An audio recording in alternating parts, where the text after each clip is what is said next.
بر اثر سقوط چرخبال در جمهوری اسلامی ایران، پرزیدنت جمهوری اسلامی ایران ابراهیم رئیسی، وزیر کارهای خارجی امیر حسین عبداللهیان و هیئت همراهانی او به هلاکت رسیدند.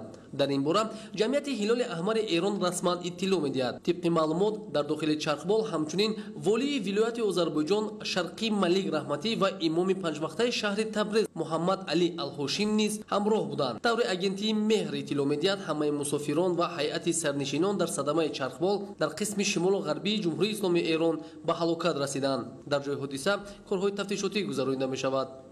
شاید برخی توسعه تاجیکستان را نپسندند، مهم نیست، اما ما به عنوان جمهوری اسلامی ایران معتقدیم پیشرفت تاجیکستان پیشرفت ماست، امنیت تاجیکستان امنیت ماست.